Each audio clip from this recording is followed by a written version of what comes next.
አሰላሙ አሌይኩም ወረህመቱላሂ ወበረካቱሁ። ውድና የተከበራችሁ የቻናሌ ቤተሰቦች ሰላም እንዴት ናችሁ? በያላችሁበት የረበና ሰላም በእናንተ ላይ ሆን። እነሆ ከብዙ መጥፋት በኋላ ዛሬ በአዲስ ነገር መጥቻለሁ ማለት ነው። ያው ቪዲዮ ለመስራት ስላልተመቸኝ ነው በቃ እሰራለሁ እያልኩኝ አልሰራውም። ዛሬ ግን ተከስቻለሁ ትላላችሁ። እንግዲህ ዛሬ ፋብልጭ ብያለሁ። በጣም ነበር የምወደው ይሄንን ልብስ። ዛሬ ግን እጄ ላይ ገብቷል ትላላችሁ። በጣም ደስ ይለኛል። ምክንያቱም የሁሉንም የባህል ልብስ በጣም ነው የምወደው። ወላሂ ደስ ይለኛል። እና ይሄ ደግሞ በጣም ነው የሚያምረው። በጣም ደስ ይላል ማለት ነው። እና እንግዲህ ያው ስለ አህሙና ስለ ፈኪ ብዙ ጊዜ ቪዲዮ ስላለው ብዬም በቃ አልተመቻችልኝም፣ አልሰራውም ማለት ነው። ዛሬ ግን ብቅ ብያለሁ ቪዲዮ ለመስራት። በትንሹም ቢሆን ያው አህሙና ፈኪ ባይዘው ከኋላ መስታወት አለ። ቅን እያልኩ ነው። ምንም ማድረግ አይቻልም። ቆሜ ነው የምሰራው ስላልተመቸኝ። ያለሁበት ቦታ ራሱ የሆነ ያለ አይደለ እንትን ነገር ነው።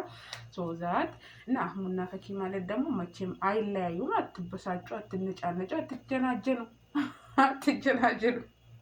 ባይዘው ረዥም እኮ ነኝ። በእንትን ስለቆምኩ ነው ከእንትኔ በላይ የሚታየው። ሙሉ እንትኔ እንዲታይ አልፈልግም። አንድ ሁለተኛ ደግሞ የቆምኩበት ቦታ በጣም ዝቅ እያለ ነው። ከዛ ደግሞ ካሜራዬ ደግሞ ከፍ ያለ ነው። ለዛ ነው እንድታዩኝ ፈልጌ ነበረ፣ ግን አልታያለኝ። እና ለማንኛውም ሁላችሁንም ወዳችኋለሁ። እስኪ ቪዲዮ ሼር፣ ላይክ፣ ሪፖስት አድርጉት ነው አገራዬ ማን መጣባር ዘግቻለሁ። እና ሼር እያደረጋችሁ አበረታቱን ማለት ነው። አህሙና ፈኪ ደግሞ መቼም አይለያዩም። እናንተ ደግሞ በማያገባችሁ አትግቡ ማለት ነው። የምር እነሱ መቼም አይለያዩም።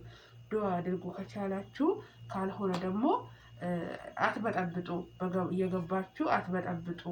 ምክንያቱም እነሱ ከላስ የሰው ልጅ የሚዋደድ ሰው ይጣላል፣ ይለያል፣ ብዙ ነገሮች አሉ። እነሱ እኮ ገና አልወለዱ፣ አልተጋቡ። ስለዚህ እናንተ ምን ቤት ናችሁ የምታሽቃብጡት? ኩስኩዝ ሚዋይ እንዴ የሄዳችሁ የምር። ለማንኛውም ሁላችሁንም ወዳችኋለሁ። እኔ ጠፍቻለሁ ወላሂ። ቪዲዮ ለመስራት አስብና ከዛ ታይም ማፊ ሸበካ ይጠፋል፣ በቃ ወዘታ ነገር ማለት ነው። እና ለዛ ነው እንጂ እያስታወስኳችሁ ነው። ቤተሰቦችም እንደምናፍቃችሁ አውቃለሁ። እኔንም ደግሞ በዛ ልኩ ትናፍቁኝ አላችሁ ማለት ነው። እና እንደዛ ሆኖብኝ ነው፣ ያው ስላልተመቻችልኝ ነው። በጣም ነው የምወዳችሁ። ሼር እያደረጋችሁ ሰብስክራይብ አድርጉኝ ፕሊዝ ጋይስ። ቻናሌ በጣም የወረደ ነው። አልመቻች ብሎኛል። የመስራት ፍላጎት አለኝ፣ በቃ አልመቻች ብሎኛል። ስለዚህ ሰብስክራይብ ከፍ ሲል ደግሞ በደንብ እንድሰራ አበረታቱኝ፣ ከፍ አድርጉኝ። እኔ ዘንጥ ብዬ እመጣላችኋለሁ። ከዛ ከብሄር ነፃ ነው ቻናሌ ታውቃላችሁ። ግን ሼር ላይክ ያደረጋችሁ ፎሎ ማነው ሰብስክራይብ ያደርጋችሁ አበረታቱኝ። ሁላችሁንም ወዳችኋለሁ። በያላችሁበት የጀሊሉ ሰላም በእናንተ ላይ ይሁን። በቀጣይ ቪዲዮ እስከምንገናኝ አላህ ይጠብቃችሁ። ያወረድን ቪዲዮ አልሰራም፣ በኋላ ከተመቸኝ እሰራለሁ ማለት ነው። ለአሁን ግን በዚሁ ይብቃን ማለት ነው። አገረዬ እና ሁላችሁንም ወዳችኋለሁ። ሼር ላይክ ያደርጋችሁ አበረታቱኝ። ወሰላሙ አሌይኩም